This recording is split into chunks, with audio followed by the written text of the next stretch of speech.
Hello Hanford, I'm Councilmember Travis Paden and welcome to part 3 of our recap from the June 16th City Council meeting.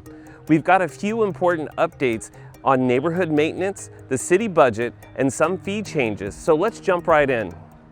First up is the annual engineers report for our 44 landscape assessment districts, or also known as LADs. These are the districts that help pay for things like neighborhood landscaping, parks, street lights, and other common area maintenance. This year, 28 districts will receive a 3% adjustment based on the Consumer Price Index, while 10 districts won't see any increase at all.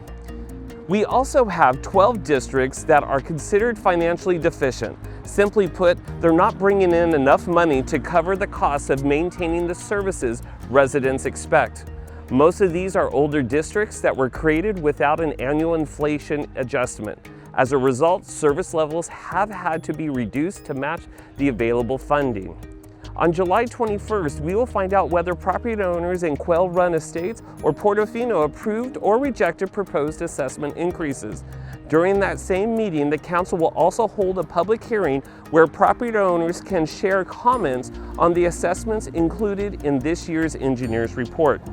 Next, we received our mid-cycle budget review for the 26-27 fiscal year.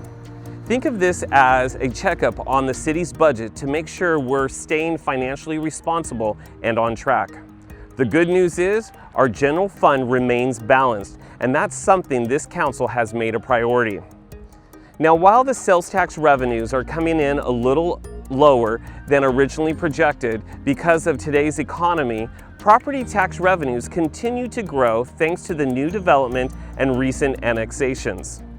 To keep everything balanced, we made a few strategic adjustments, including temporarily reducing contributions to our fleet replacement fund. We're also adding 3 full-time positions, 2 fire inspectors to strengthen public safety, and 1 senior civil engineer to help keep our growing list of infrastructure projects moving forward.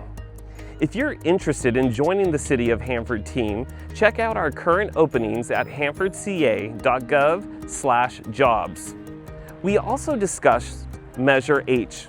Since sales tax revenues are lower than originally projected, we're delaying about $2.1 million in pavement rehabilitation projects to help keep our budget balanced. Even with that adjustment, we're continuing to prioritize funding for our future public safety building. We also held a public hearing on the city's comprehensive master fee schedule. Every year, we review these fees to make sure they're keeping up with the actual costs of providing city services. And based on previous council's feedback, one of the biggest changes is that we've standardized the senior age across all city programs to 55 years and older. We also updated the names of some indoor facility rental fees and clarified animal licensing fees so they better align with our city ordinances. Most of these changes take effect July 1st. Well, that wraps up part 3 of our council wrap-up. Before I go, I want to wish everyone a very happy and safe 4th of July.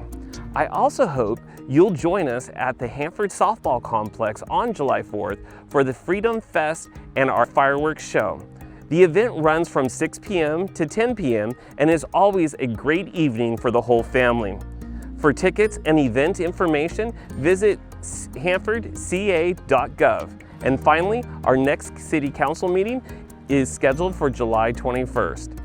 As always, thank you for taking the time to stay informed, and thank you for allowing me to serve our community. I'll see you next time.